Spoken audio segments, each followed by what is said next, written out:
The social construction of reality is a core concept in sociology, one that unnerves Christians probably more than any other. What does it mean? The social construction of reality refers to the process whereby people continuously create, through their actions and interactions, a shared reality that is experienced as objectively factual and subjectively meaningful.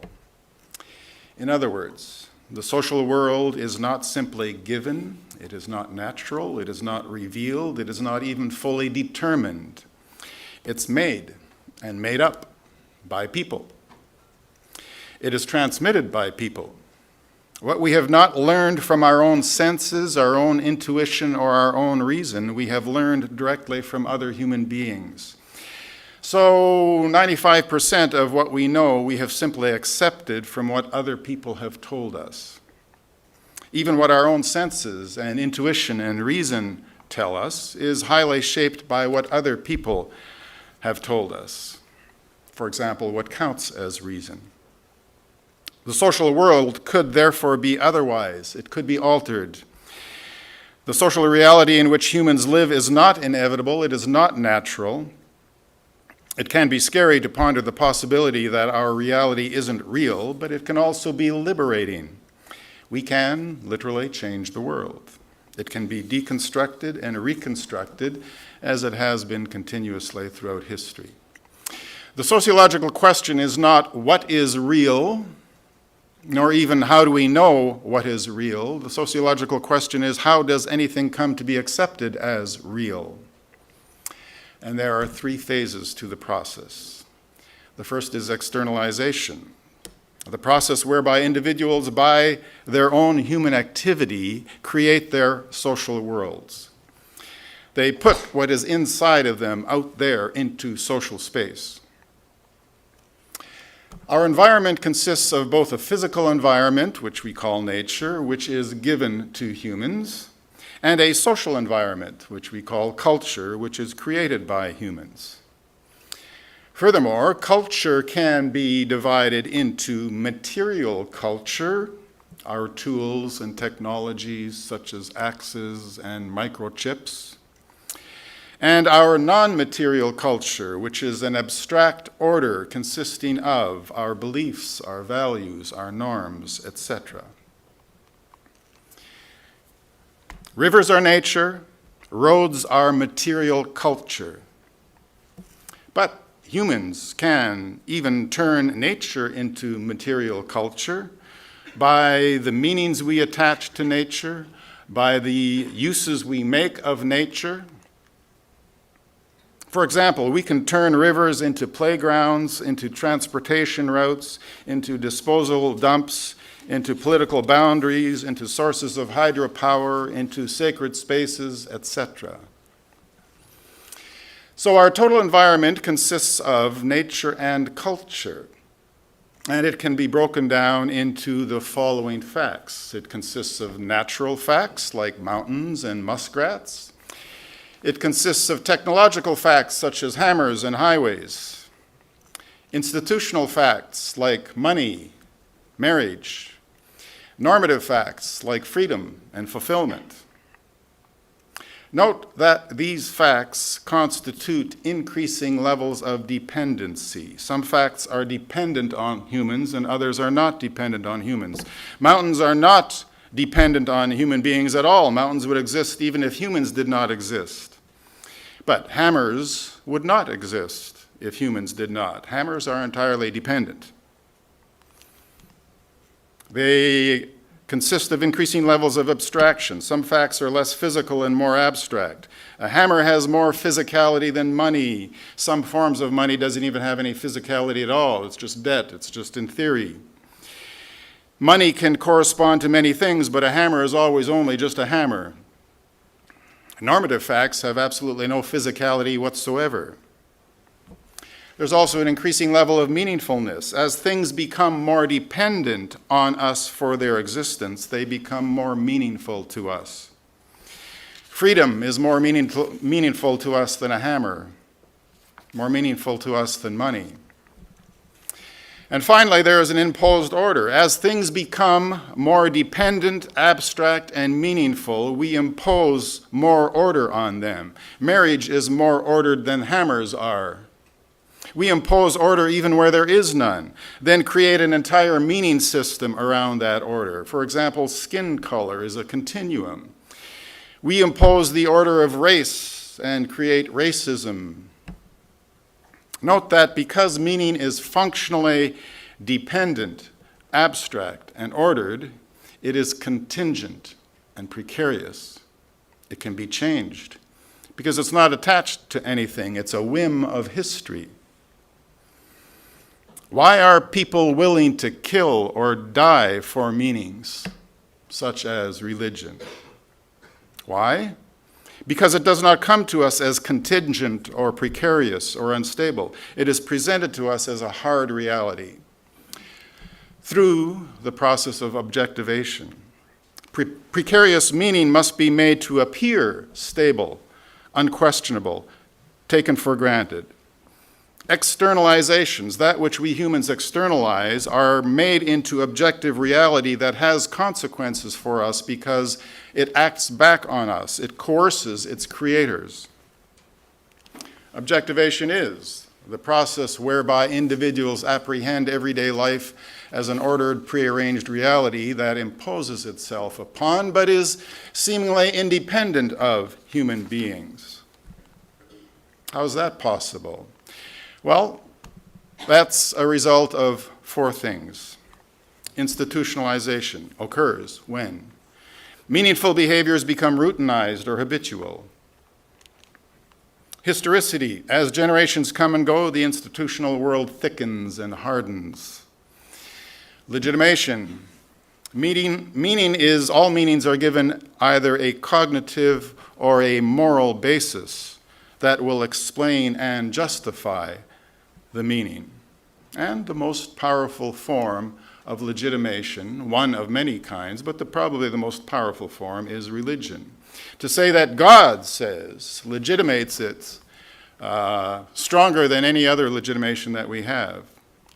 So, for example, religion places the source of meaning beyond the human realm as a given eternal truth to be discovered, not just an optional belief that was created. Religion defines deviance as evil, not just alternative. It allows us to threaten deviance with eternal damnation. Religion enables people to feel an ultimate sense of righteousness.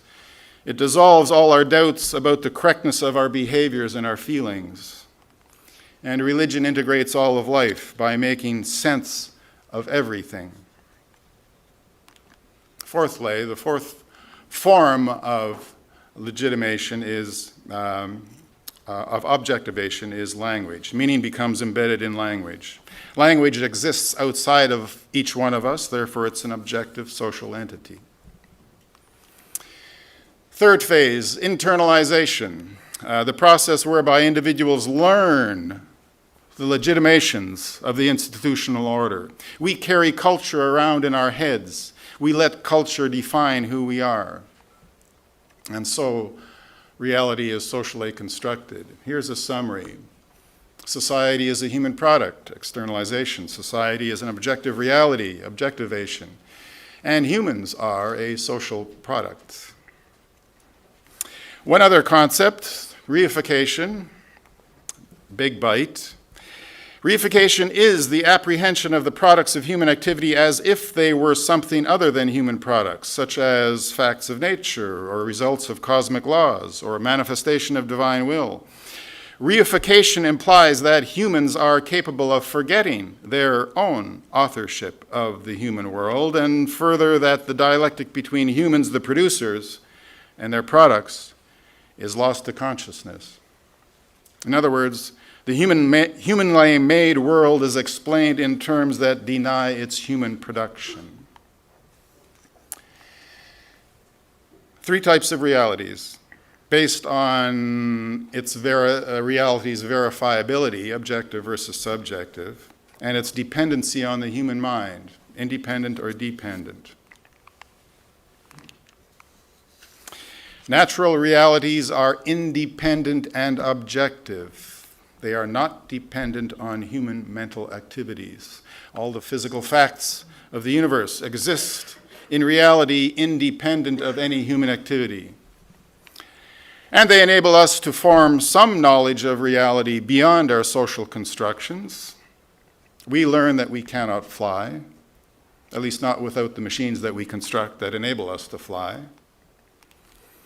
Personal realities are dependent and subjective. Beliefs held by persons that are real to those who hold them, but that have not been socially institutionalized. In other words, they are mentally dependent because their existence depends on human cognitions. But they're also subjective because they exist only in the minds of those who hold them, such as someone's belief that they can actually fly. Social realities are dependent and objective, beliefs that are shared and have been institutionalized via externalization, objectivation, and internalization. All of culture, non-material culture, material culture, are social realities. Other realities, independent of the human mind and subjective, cannot be known. They can be postulated. But as soon as they are postulated, they immediately become mind-dependent and social. So, concepts of the supernatural or the superpersonal or the super-social, concepts of God. All human knowledge is conceptually mediated and influenced by socio-cultural factors. We enculturate even rivers. We turn rivers into culture. But three dimensions of reality are entirely socially constructed: technological, institutional, and normative facts. Humans construct roads, not rivers, but we construct the meanings of rivers, even if not the rivers themselves. Conclusions. Practical embodied activity in the material world is part of human knowing and being. Some human existence cannot be reduced to cognition or to language or to socially constructed knowledge. The need to eat, the need to breathe, the need to avoid defying gravity is knowledge that we derive directly from nature. People do not live only in a world of ideas or concepts or meanings. As Kundera said, "I think, therefore I am," is the statement of an intellectual who underrates toothaches. Humans do not socially construct all reality, but rather primarily their beliefs about reality. Beliefs are not substitutes for the things that beliefs are about, such as what a toothache means. And it comes down to the physical nature given by God compared to the social culture constructed by humans. So, perhaps the best conclusion is to say the social construction of social reality, the technological, the institutional, the normative. Francis Bacon's notion of two books remains helpful. God's world, the general revelation, is given directly to humans by God. God's word is a special revelation given indirectly to humans by God, but through other humans, and to that extent is socially constructed. And that's why some trust God's world more than God's word, because they trust the messages in divinely constructed physical nature more than the messages in humanly constructed texts.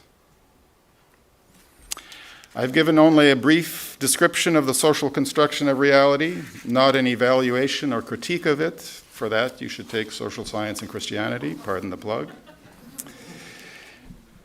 Final question, is God a mind-independent objective fact or a mind-dependent social construction? My beliefs about God are clearly social constructions. My faith is that the reality of God lies beyond those constructions. Thank you.